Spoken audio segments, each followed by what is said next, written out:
Hello అందరికండి, ఈరోజు దోసకాయ కోడిగుడ్డు కూర చేస్తున్నానండి. అది ఎలా చేస్తున్నానో మీరు చూడండి. ఇదిగోండి దోసకాయ కోడిగుడ్డు కూర అండి. ఇదిగోండి 2 స్పూన్లు నూనె వేసానండి. నూనె వేసాను.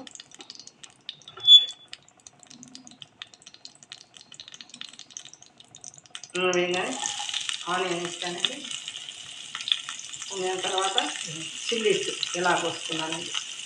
పొడుగ్గా పోస్తాను.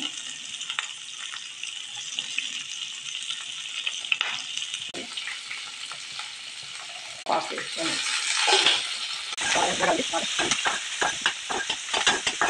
ఇలాగా చూడండి బాగా వేగిన తర్వాత దోసకాయ ముక్కలండి సన్నగా తరిగి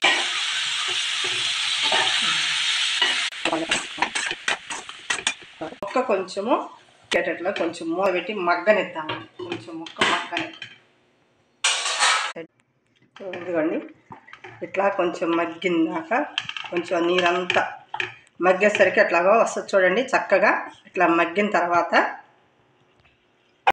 టమాటాలు వేస్తున్నానండి.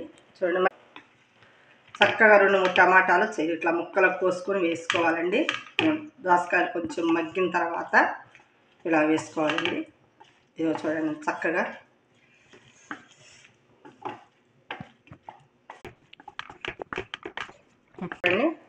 మగ్గని ఇట్లా తర్వాత ఇవి బాగా కొంచెం టమాటాలు దోసకాయకి అవన్నీ నూనె బాగా పట్టేటట్టు కొంచెం మూత పెట్టుకొని టమాటాలు బాగా మగ్గుతాయి, బాగుంటుందండి.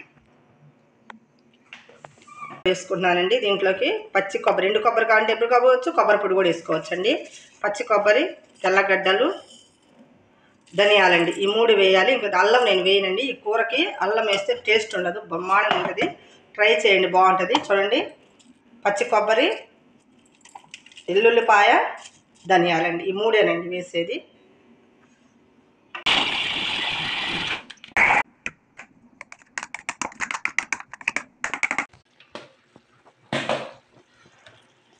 ఒకటి స్పూను రుచికి తగినంత సాల్ట్, కూరను బట్టి